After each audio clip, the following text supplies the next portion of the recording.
Hi, and welcome to another edition of What's in the Box. So what have we got for you this time? Well, as a number of you know, I really like these sort of fantasy board games, and in particular painting these minifigures. So here we've got Avalon Hill and their classic HeroQuest. Let's take a look. So here we have it. This is the front of the box, and you see you've got this very sort of dynamic scene with the heroes attacking the various goblins and orcs and so forth. And when you open it up, you've got various bits and pieces in here. So you've got the rule book. Here's some character sheets that I've started as well. There's the playing board. And then we've got the first set of monsters, which are all painted along with the heroes. And then we've got some accessories, furniture, cards and everything else. And I think the one thing that strikes me is just how well packaged this is. It is fantastic. I know it's an expensive game, this, at probably about 100 quid, I think this normally retails at. I was quite fortunate. I actually got mine from Amazon during their Black Friday deal for about, I think it was about £45 or something like that. But it certainly got me hooked. So let's start having a look at some of the figures, shall we? All painted. So we'll start off with the baddies. Here we've got the whole range of monsters. And I'm using my new turntable that my son bought me, so bear with. I was just playing around with this for the first time. Anyway, here we've got one of the orcs, and you'll see that they do morph as we go through, and that's because in a lot of these you've got multiple figures. So we've got two of these orcs with this big sword, and what I tended to do was actually sort of change the sort of colours of them slightly. In this case it's the loincloth, because let's face it, the rest of it's fairly uniform. But I really like these orcs. I think the sort of poses that they've got are really menacing, and it's helped by their teeth as well, I think, which really sort of bring their face to life. So in this particular one I've used gunmetal for the actual armour. In fact, I used it for all the armour, and then I went over it with army paint, grey sort of brush wash, which just gave it that sort of slightly used look and sort of 3D effect, which is really quite effective on all of these. Anyway, here we've got the female orc. It's nice to see that you've got both sexes represented here, isn't it? And again, she looks quite grim. One of the good things about the actually army paint itself is the fact that you get the sort of orc green, which is really quite a distinctive colour. So I really like that.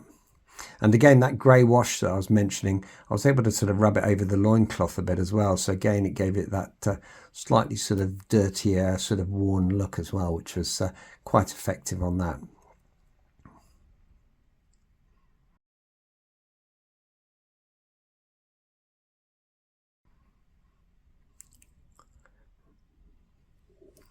So next we come to the goblins, and these look really menacing. They're quite small, these, and I like this one with the hatchet. Again, I've tended to use different colours for their sort of outfits that they wore.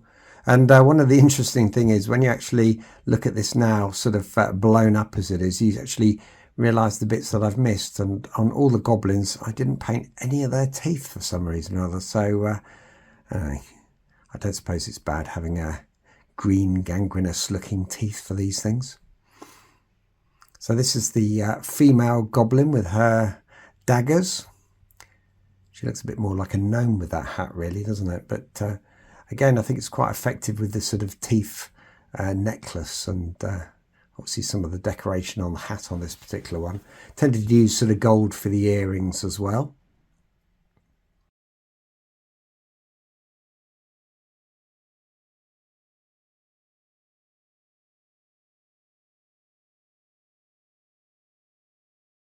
The nice thing about the orcs and the goblins is that actually there wasn't a great deal to paint, so you could tend to get away with maybe only sort of 3 or 4 paint types, along with the sort of maybe some of the shading with the grey, but I think it worked actually quite well. So now we'll come to the skeletons, and there's 4 different ones of these. So again, I tended to be sort of fairly generic with some of the colours, but I changed the sort of outfits that they were wearing as well to just again make them a little bit more distinct. So in these particular ones, I primered them white, and then I was able to use the bone colour that came with the army paints as well to sort of really bring out the colour there quite nicely. But again, I've used the gunmetal for the armour.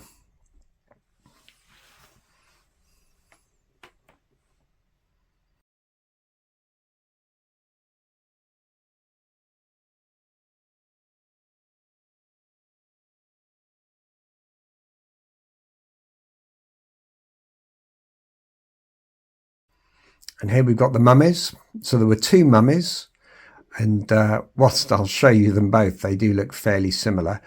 This is another good example where actually that sort of grey wash that you can get with the speed paint comes out really well in terms of just making that the sort of cloths that were sort of binding the mummies look a little bit more sort of dirty and worn. So I really like these. I think these worked actually really well. Here we've got the zombies. I'm not really too sure about the colour here that I've got. It's I was trying to go for a bit of a dead flesh look, but I guess it sort of worked.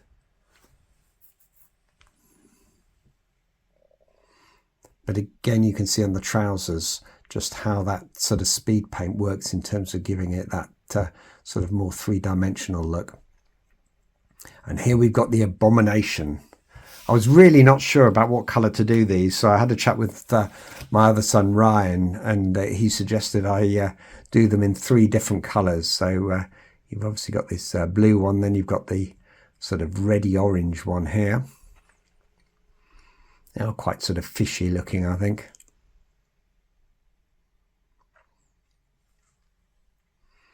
And then finally we go, well, in fact this is the blue one. The first one was more of a sort of green colour actually. But I'm really pleased with these ones. I think they came out really well. I think the eyes pop out nicely. And here we have the Dread Warrior. So I tried to be sort of fairly consistent in terms of the cape. You'll see that I've sort of blended in a bit of black and colour there, which again with the speed paints really works well because the colours do sort of tend to merge and sort of mix quite nicely if you slap them on quickly enough. And then what I tended to do as well on the actual armour, I painted it, in this case, red, and then I actually went over it with my hands and just sort of really rubbed it hard just to try and get some of the edges showing a little bit of silver so that they looked a little bit more worn rather than just sort of a really uniform, pristine uniform, which it certainly wouldn't have been.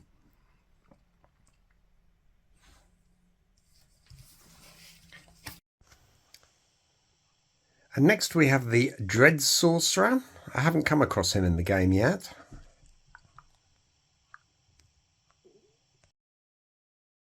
Here we've got the Gargoyle. He was probably one of the simplest ones to do because, again, I just used a grey colour, and this is where the speed paint just sort of mixed in with those sort of creases so well to give it the look that it did. So now onto the heroes, the all-important ones. So we'll start off with the Barbarian. Really strong action pose here. Had fun trying to paint the sort of runes on his sword, but I think it worked fairly well. Then we've got the Dwarf. So lots of gold on him. Took a lot of effort to do all that edging around his uniform at the bottom there. And here we've got the elf with more runes on her sword.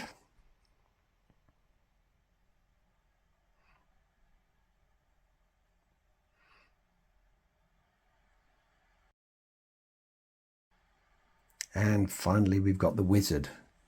And you'll see in all of these that I haven't painted any eyes because I just think that's just a bit too precise.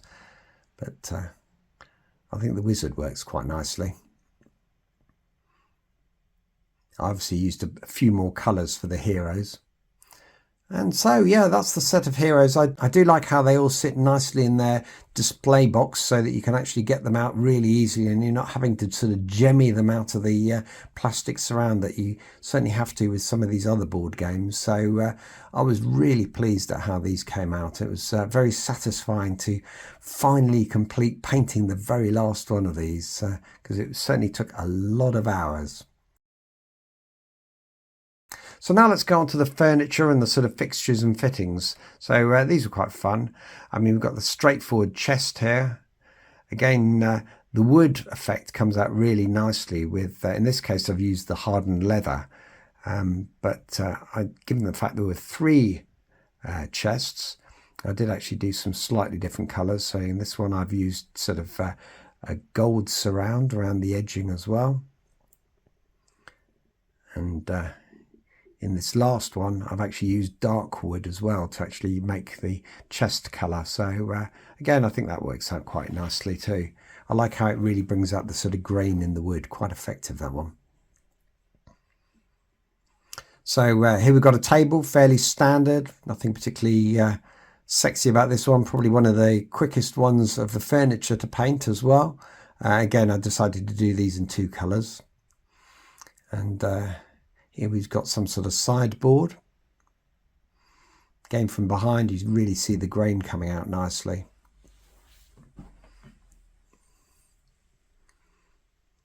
And probably one of the most challenging was this, the bookcase, because I decided I wanted to paint every single book in a different colour in some form or another. So I was really, really pleased at how these came out. But I must confess, it took me ages to do these because of the detail, and several times I made mistakes and had to go over them again to get it just right. But I think it worked out really well in the end. And here we've got the fireplace with the mirror above. Well, I think it's a mirror. It could have been a painting, I guess. I decided to make my job a bit easier by making it a mirror. And here we've got one of the coffins of the night. Again, the stonework really comes out well with this speed paint grey. Gets it really, brings it to life in my mind, I think. And the chair, I like this. I think this is quite effective too. Again, in dark wood with blood red for the seat.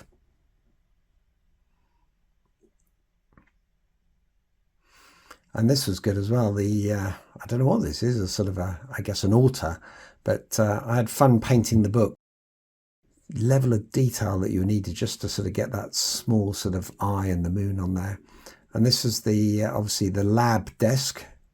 You can't see it, but also I've painted on top of the letters as well, or I've written the letters so that you can actually see some sort of squiggles on there.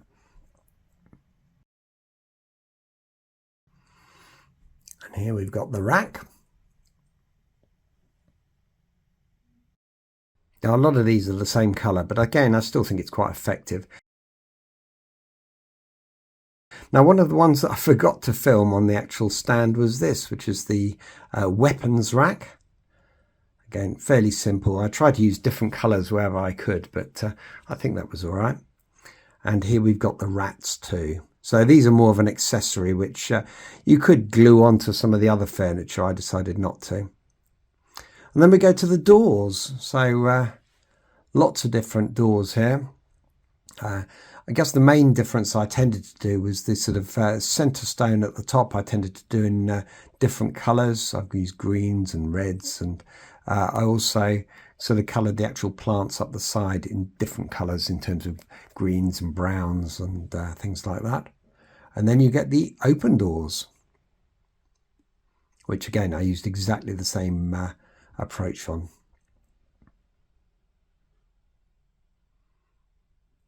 These again were quite simple to paint, although the vines were a bit of a challenge at times. So this is the furniture set all laid out. You'll see the skulls are in there as well. I didn't show those, but again, I think this looks really nice, and you know, the fact that they're stored so easily is brilliant.